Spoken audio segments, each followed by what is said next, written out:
I hope you're doing well. Today we're gonna create this September bullet journal theme together, and I'm so excited to share my first official fall theme of the year. We have some pumpkins, warm fall colors, cozy coffee shop vibes, and without further introductions, let's get started with the cover page. We're gonna start with the biggest painting in this video, which is gonna take some time, so if this doesn't interest you much, feel free to skip ahead of it. We're gonna create this watercolor coffee shop scenery, and I know it looks a bit complicated. This is a more advanced painting for sure, but I'll show you all the steps on the way to hopefully give you a better idea of how to create a bigger painting like this. First of all, we need a little bit better quality paper for this painting, so I switched to my B5 size watercolor sketchbook, and I'm gonna later scan this painting on my computer and print it in a smaller size to fit the bullet journal. This is not necessary, however, so you could definitely create the picture in the correct size. I just think that it's easier to paint a slightly larger version, especially for something like this with a lot of small details. Well, anyway, I think the most important step in this painting is the line work part, because we definitely need a good guide to all these details. I decided to use this warm brown colored pencil for the initial sketch because I thought this would blend in with the colors a little bit better than a regular pencil. I will also speed up this initial sketching step because after this sketch we are gonna draw all the main lines again with a black pen, which is much easier to see in the video. I also got a comment from someone asking if I could show just a full sketch so you could pause the video and copy it for yourself, and I've never thought about doing that, so thank you so much for that comment. I completely understand how that could be helpful, and I'll try to include a shot like that from now on.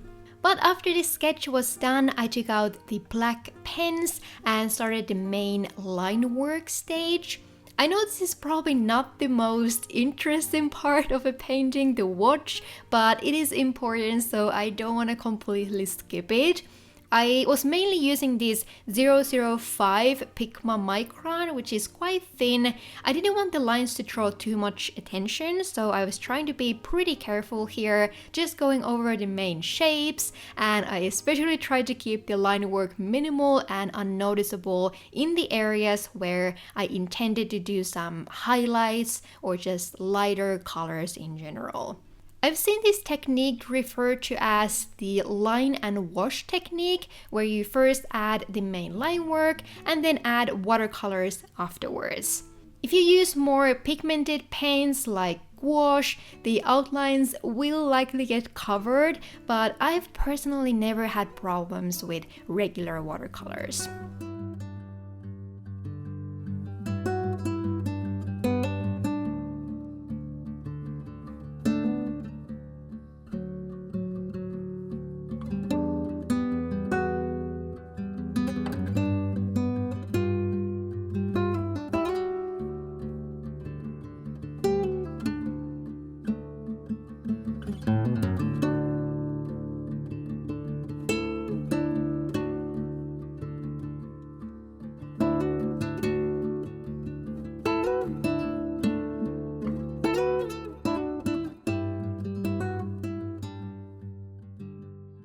But when the main lines are finally done, it's time to take out the watercolors and start with the first background washes.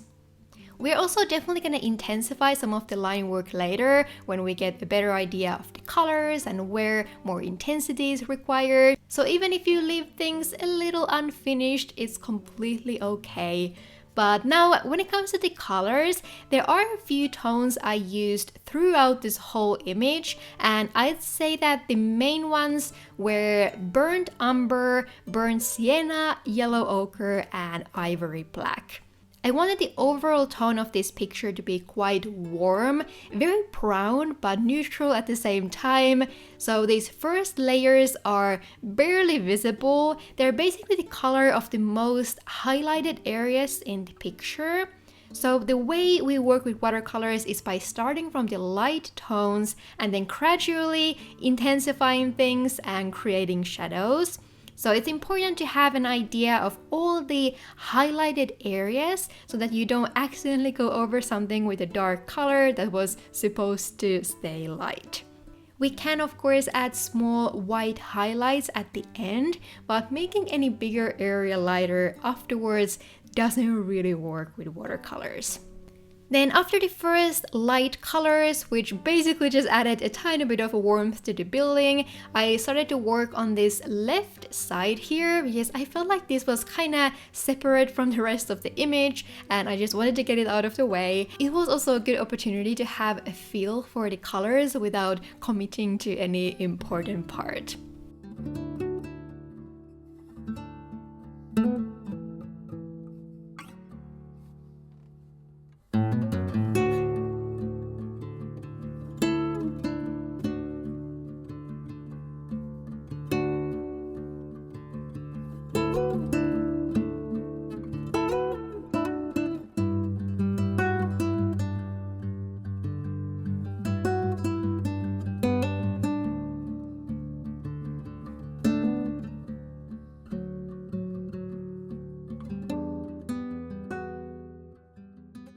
So something I tried to focus on in this painting was leaving texture and details. You can see this especially with some of the shadow parts. So instead of just creating a smooth wash, I kind of tried to add these broken shadows that would be created by the leaves hanging over the building or over this street.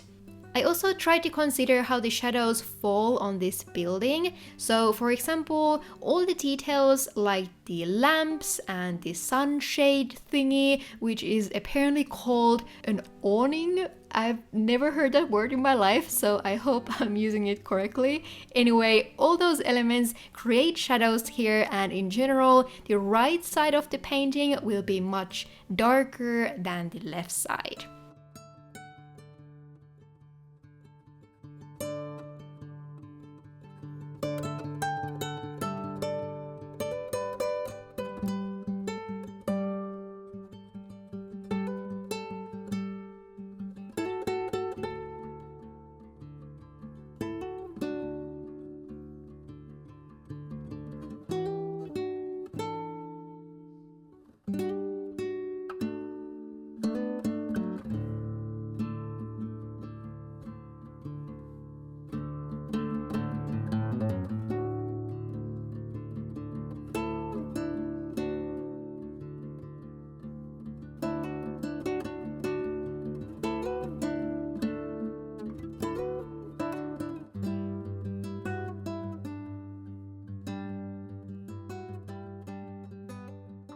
I always struggle a little bit trying to explain a long painting process in a concise way because pretty much all I did was just work slowly on building the colors in different parts of this painting. I always see the first color layers as background layers, and later when we've added more color all over the painting, I go back to add further details, shadows, intensity, and so on. I also like to lay down any really dark areas as fast as possible. So here it would be these windows that I wanted to paint mostly black to add some contrast. After you have a dark color like this on the page, I think it helps to find the required intensity for the rest of the painting. And I also left these light reflections to the windows. I know they're not super realistic or anything, but I thought it was another way to add some color variation and make this whole scene just a tiny bit more interesting. I was thinking about painting some coffee shop interior to the windows, so instead of just having the windows dark, we could actually see inside the coffee shop, but I thought that would be a little bit too much trouble, and I thought this painting really needed some of these darker black areas, so I decided to leave that out, but if you'd like to challenge yourself, I think that could look really cool.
Something I also struggled with a little bit was finding a balance between keeping everything in this warm brown tone and still differentiating each element from the other. So I tried to use a little bit cooler gray tones in the shadow areas to add this slight blue undertone there, and then obviously the leaves will have a brighter orange and yellow tones. I also thought that adding just the smallest green accent, which was the plants in the bottom right corner, added a bit of color contrast here and somehow broke the orange brownness. I didn't really think about that while painting, so it was just a happy accident I noticed later. But then the rest of the painting process is pretty much the same, so just gradually working on these areas, adding details, more shadows, colors, and just trying to be careful to not do anything that can't be undone. I also took out the same black pen at some point, and this was very useful to clean up the picture. I use it especially on the windows to hide any small white spots between different sections and straighten any lines and edges. It also helped to add a bit more definition to some of these smaller details.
Then at the very end, I also used a bit of white gouache paint with a teeny tiny brush and just added this here and there. I tried not to go overboard with the white details this time, but a few highlights always make things better.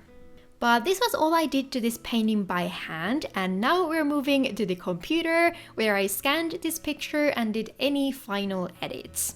If you've ever scanned a painting to a computer, the first thing you might notice is that all the colors are completely off, so that's always the first thing I edit. I needed to modify the contrast, the hue, add back some shadows, and this time I especially needed to adjust the orange tones because they came out much more red than yellow. And after that I just went over the whole image, removed any dust or sketch lines, and made some small modification to the areas I wasn't happy with. I use digital brushes that imitate painted texture pretty well, so at least I think my modifications are pretty unnoticeable even though I make them afterwards. And I also try not to fix everything because some imperfections are part of anything hand painted. But you will see that I definitely straightened some of these windows and just cleaned up some areas like the rail in the balcony. And I also added some sunlight effect, which is very difficult to add with regular watercolor. So that's just something I often do afterwards in my paintings when I edit them digitally. The reason I used so much time and effort on this painting is that it will be part of the new fall collection in my shop, which should launch in a week or so. I still don't have an exact date because I haven't received all the products I've ordered from my manufacturer, but I'll keep you updated on my Instagram and on my shop's newsletter, which is the place you'll hear about any new launches first. I also give a small special discount for the people on the newsletter and on my Patreon, so if you're interested in that, you can join the newsletter at the bottom of my shop website. But that's all for the shameless promotion this time, and now let's get back to the bullet journal. So this whole painting and editing process took me maybe around 6 or 7 hours in real time. So I hope you understand how I can't really show the entire process, but I still hope that you found this part interesting or helpful. Well, anyway, here is the final printed image next to the original one, and I must say that I am all in all quite happy how this turned out. And I really enjoyed the painting process as well. But now, before moving on, we still have this other calendar side page to decorate, and I decided to go for some scrapbooking style decorations this month to save a little bit of time that the bigger painting took. These paper patterns will also be included in my new fall collection, and then since I don't have most of my own stickers yet, I decided to use these beautiful fall stickers from Heda's shop, Ikikai Papir. I'm sure many of you are familiar with Mochi Pujo here on YouTube, and you should definitely go check out her shop if you haven't already. I also took out some random washi tapes and other stickers. I didn't end up using all of these, but I always like to have these options around me when I decorate. So I layered some of these papers in the background and then cut this big box from a creamy ivory tone paper that we're gonna use to write out the monthly calendar. September is one of those months where you need 6 rows because the month starts on a Sunday and ends on a Monday, but I decided to use the unnecessary spaces for some decorations and for writing the September title. My favorite thing on this page is definitely this girl sticker that I think perfectly matched the colors and the coffee shop vibes, and I tried to place her as close to the edge as I dared to not cover too many days.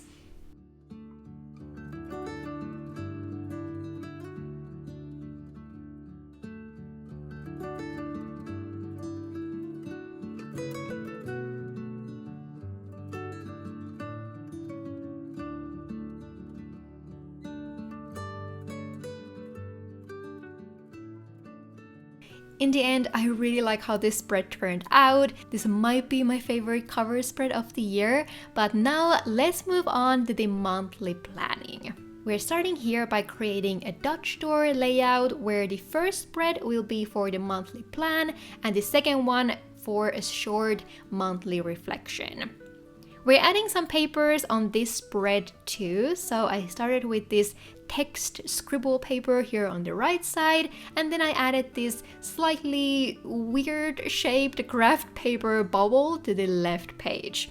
I was planning to paint a coffee cup to the bottom of the page and make it look like this craft paper came out of it like steam or something. It made more sense in my head at the time, but anyway, we're kind of jumping all over this spread. So next, I wanted to get this title area out of the way. I used the same dark brown paper to write the title on and added a few decorations under it. And then I'll use this craft paper box to write about what I want to focus on in September, which is something I like to do at the start of each month. I've been doing it for such a long time already that I don't really know if it actually helps, but it always feels like a very grounding and intentional moment, and I do think that it clears out the monthly plan for me, so maybe it means it helps.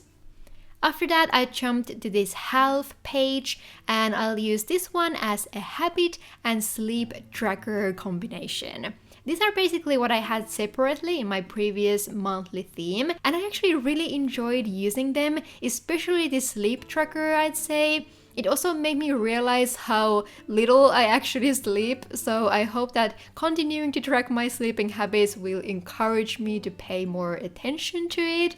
Then I just doodled these small icons for my trackers. I only track my reading, exercising, and the days I complete my to-do list, which is not ideal, because sometimes the to-do list changes a bit and I don't necessarily end up doing everything, but I still had a productive day, so I never know if I should still fill the tracker or not. But I couldn't come up with anything else that I could showcase with a tiny icon, so we'll continue with this. But after adding these stickers and paper decorations, we can now go over this very simple, cozy coffee cup painting that I mentioned earlier. I sketched out the most basic coffee cup shape and then went over all the outlines with a black micron once again. After that, I took out the same watercolors and I started by painting the cup itself. I wanted this to be brown to add a little bit of contrast to the page, so I was basically just using burnt umber shade here. I haven't painted directly in my bullet journal in a while, and I actually think it might be the first time I painted in this one, at least with watercolors. And yeah, the blending experience is not the best. It was kind of difficult to keep the colors smooth, so this cup color ended up being a little bit splotchy, which is fine, it's not a big deal at all, and I could eventually smooth it out just a little bit by kind of adding a light layer of color on top. I also added some black to the paint and tried my best to create some subtle shadows here on the sides of the mug and on the lower part of the handle. I think the important point when painting on your bullet journal is to not use too much water, so working with a fairly dry brush with a lot of paint will give you a better experience. You also can't go over the same spots too many times because the paper starts to basically crumble apart, but working with a light hand will allow you some time to blend. I switched to a lighter and warmer color for the coffee part, and I tried to create this latte look by leaving some white swirls in there and adding some darker dots, and I think it worked. Definitely nothing special, but a fun, quick painting idea to add in many different themes. I thought that the page still looked a little bit empty, so I just threw in these 3 dots where I can list 3 of the most important tasks of September. I don't think I necessarily need this, but it was the perfect thing for this spot, so why not? And then let's flip to the second side and finish the reflection spread. Here I started from the left page and added these 2 craft paper boxes, but we're again adding some decorations by layering the papers and stickers. I ended up using almost all stickers from this Ikigai Papir full sheet, which I believe is from last year, by the way. I'm not sure if she has them available anymore, but if not, I believe there will be other beautiful fall stickers for this year. Anyway, my reflection questions are pretty much always the same, so I like to start with this on my mind section where I can write about whatever I've been thinking or feeling lately, and then I followed this with an I'm grateful for section, which is pretty self-explanatory as well. But then let's jump to the right side where I started by finally writing a bigger reflection title. I didn't really focus too much on the fonts and titles this time, so they are a little bit all over the place. But anyway, then I decided to make this quick doodle section. I drew a book, a yarn ball, and this wonky looking TV to list some of the things I'm currently doing, so what I'm reading, what I'm currently knitting, and what I've been watching recently. I think recording stuff like this is so fun to look back to, so I try to include sections like this whenever it fits my themes. Then I finished the reflection page with this simple ups and downs list that I can also fill at the end of the month. All in all, I really like how this section turned out as well. The papers and stickers just really add a cozy, colorful vibe here. And now let's turn to the last section of the September theme, which will be the weekly section. I'm not gonna lie, I've still really been enjoying my current weekly layout, so I'm gonna continue with something very similar. So we are once again starting by cutting these next 3 pages, which leaves us with exactly 4 weekly spreads in total. However, before setting up the actual weekly layout, I decided to set up this top corner first, where I glued in some papers and another girl sticker. These brown stripes will be for the weekly section titles because I thought it would be a fun way to really separate that section. And then I wanted to do this individual floating letter title for the week's word here. We'll balance out the top section with another small watercolor painting later, but first let's quickly go over the weekly layout that is very similar to what I had last month. So I've really been enjoying this vertical weekly layout where I have lots of space to write about my tasks throughout the day. I used some of my own weekly title and number stickers, which makes setting up these weekly sections very quick and easy for me. I do wish I could separate Saturday and Sunday on their own columns, but there just isn't enough room to do that, so to keep things even, I just combine them like this. Then I like to highlight our usual lunch and dinner times because it helps me to divide my daily tasks into morning, afternoon, and evening tasks, which just works for me really well. Last month, I also added these when I woke up and went to sleep sections, which were surprisingly fun for me to keep up with.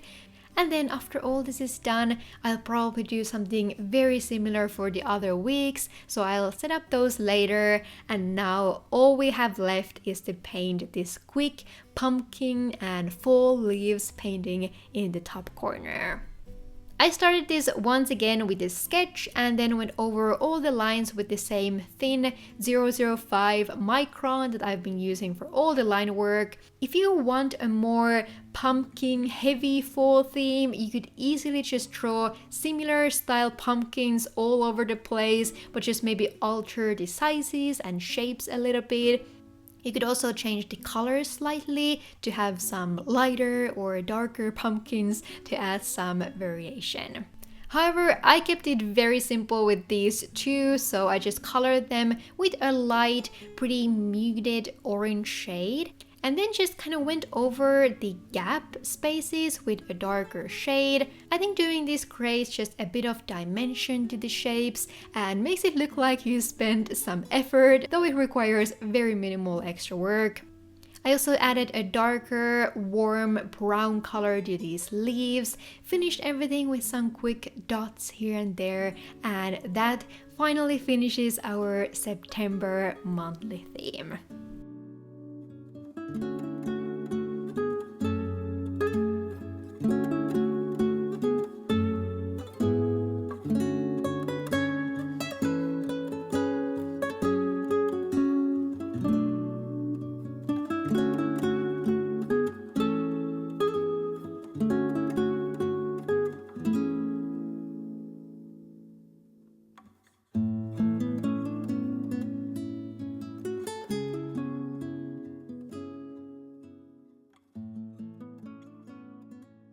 This must be one of my favorite themes of the year. I just love these scrapbook decorations and all these warm fall colors, and I can't wait for you guys to see all the new products that will launch in my shop in about a week. There are actually going to be 2 new collections, so I hope you're excited about that.